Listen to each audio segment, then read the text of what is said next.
अस्सलाम वालेकुम दोस्तों, वेलकम टू माय किचन। उम्मीद है आप सब अपने अपने घरों में खैरियत से होंगे। आज मैं बना रही हूँ पर्शियन पैन कबाब, जो कि मेरा वर्जन है कुबीदे का। वैसे तो इनको बनाने के लिए ग्रिल चाहिए होती है, लेकिन अगर आपको इन्हें झटपट तैयार करना है तो आप ये वाली रेसिपी इस्तेमाल कर सकते हैं और इन्जॉय कर सकते हैं। मैंने यहाँ एक छोटे साइज़ की प्याज ली है और उसे कद्दूकश कर रही हूँ। आप इस मकसद के लिए चॉपर का इस्तेमाल भी कर सकते हैं।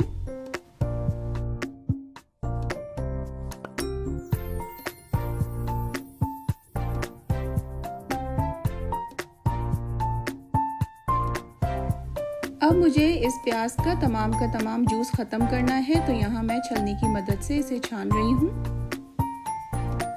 ये वाला स्टेप बहुत ज़रूरी है, आप भी ज़रूर कीजिएगा। लीजिए, प्याज तैयार हो गई कबाब के लिए। बाकी के इंग्रेडिएंट की लिस्ट कुछ इस तरह है। 1 अदद हमें अंडा चाहिए, नमक आपके जायके के मुताबिक, मैंने 1 टीस्पून लिया है, काली मिर्च आधा टीस्पून। इसके अलावा हमें ज़ाफ़रान चाहिए, जो कि काफ़ी महंगा होता है, हर एक के यहाँ अवेलेबल नहीं है, तो आप ज़ाफ़रान का एसेंस ले सकते हैं। उसे 1 टेबलस्पून पानी में डाल के और येलो फूड कलर के साथ इस्तेमाल कर सकते हैं। मैंने 1 पाउंड यहाँ पे कीमा लिया है, जो कि तकरीबन 30% फैट के साथ है। यहाँ मैंने उसमें प्याज मिक्स कर ली है। इसके साथ ही जितने इंग्रेडिएंट मैं आपको दिखा चुकी हूँ, एक एक करके वो तमाम मैं इसमें डाल रही हूँ और उसको अच्छी तरह से मिक्स करेंगे। जिस तरह से हम आटा गूंथते हैं, बिल्कुल उसी तरह से इसकी मिक्सिंग होगी अच्छी तरह से। उसके बाद ओवरनाइट इसे मैरिनेशन के लिए रख देंगे। इसकी जितनी मैरिनेशन हो उतना ही इसका जायका बढ़ जाता है, तो कोशिश कीजिएगा ज़्यादा मैरिनेशन टाइम दें आप लोग भी।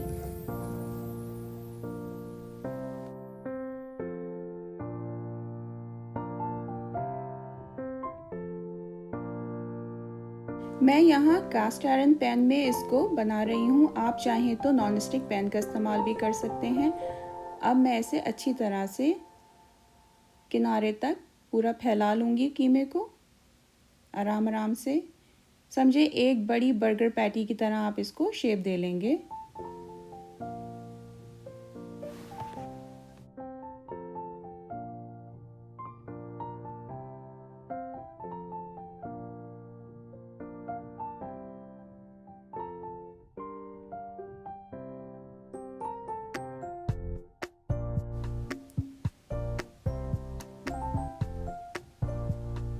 ये देखिए दोस्तों, फाइनली इसकी कुछ इस तरह की शक्ल हो गई है। अब हम इसे चूल्हे पे रख के पकाएंगे लो टू मीडियम आंच पे तकरीबन 4 मिनट तक। एक साइड को अच्छी तरह से पकने देंगे। अब देखिए साइड्स छोड़ दिए हैं इस कीमे ने और साइड में मुझे बबल्स भी नज़र आ रहे हैं, तो मैं थोड़ा थोड़ा करके तेल डालूंगी साइड से, ताकि अच्छी तरह से फ्राइंग हो जाए नीचे वाले साइड की। वैसे तो इसमें काफ़ी फैट मौजूद है, लेकिन तेल डालने से और अच्छा कलर आएगा। अब मैं इसकी कटिंग कर रही हूँ कबाब की शेप देने के लिए। मैं चमचे का इस्तेमाल कर रही हूँ, आप चाहें तो छुरी की मदद से भी इसे काट सकते हैं।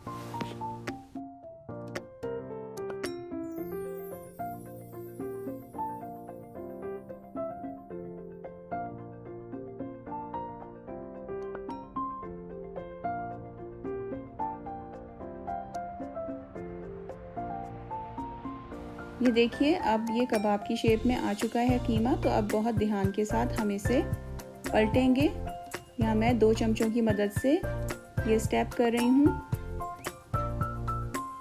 बहुत ध्यान से इसको अब हम दूसरी साइड से सेकेंगे। आंच इस वक्त भी लो टू मीडियम ही है।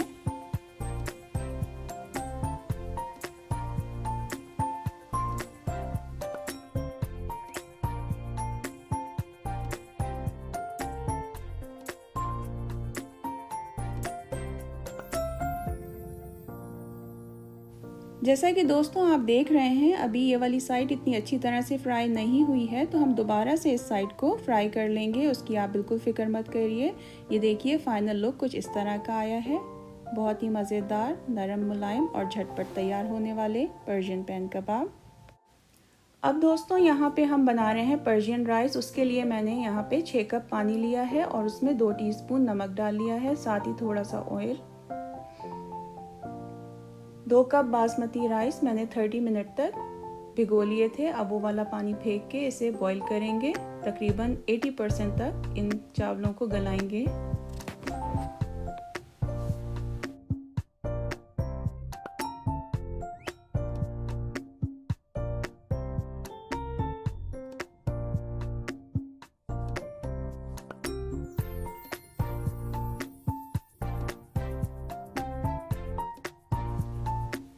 अब यहाँ पे चावल तकरीबन गल चुके हैं, जितना हमें चाहिए उतने। तो अब इसे छलनी में डाल के छान लेंगे और दोबारा से इस पॉट में डाल के इसे दम करेंगे।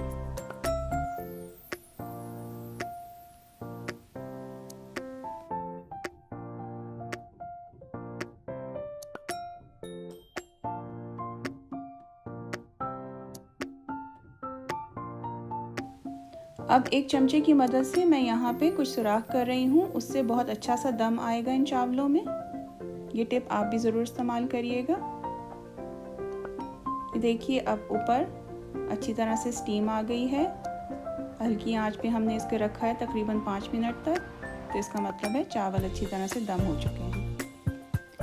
अब यहाँ पे हमें एक और इम्पॉर्टेंट स्टेप करना है। उसके लिए मैंने यहाँ पे 1/4 कप पानी लिया है और कुछ ज़ाफ़रान डाल लिया है इसमें। आप चाहें तो ज़ाफ़रान का अर्क भी डाल सकते हैं और येलो फूड कलर। अब इसमें से मैं थोड़े से चावल लूँगी, तकरीबन 1/4 प्लेट के बराबर, और उसमें ये ज़ाफ़रान का जो हमने मिक्सचर बनाया है इन चावलों में डाल के अच्छी तरह से कलर दे लेंगे।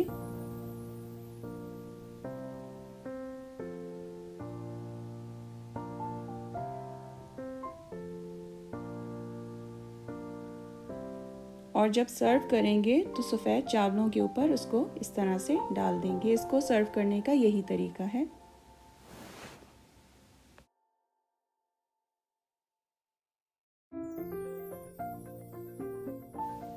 ये देखिए दोस्तों, पहले हमने इसमें सफ़ेद चावल डाले, फिर उसके बाद जो हमने ज़ाफ़रान वाले चावल बनाए थे वो उसके ऊपर रखे, और अब जो हमने पैन कबाब बनाए थे उसको अच्छी तरह से इस पे रख के सर्व कर रहे हैं। उम्मीद है आपको मेरी ये रेसिपी पसंद आई होगी। बहुत सिंपल है और बहुत ही कम इंग्रेडिएंट से बन जाती है। ज़्यादा मुश्किल नहीं है इसको बनाना, लेकिन आप जब खाएंगे तो आप हैरान रह जाएंगे कि इतने कम इंग्रेडिएंट से आप इतने मज़ेदार कबाब तैयार कर सकते हैं। आजमाइश शर्त है, ज़रूर बनाइएगा और वापस आके मुझे बताइएगा कि कैसे लगी आपको ये रेसिपी। मैं इंतज़ार करूँगी आपके कमेंट्स का। मुझे लाइक, शेयर और सब्सक्राइब भी ज़रूर कीजिएगा। दुआओं में याद रखिएगा। फिर आऊँगी एक और मज़ेदार सी रेसिपी के साथ। इजाज़त दीजिए। अल्लाह हाफ़िज़।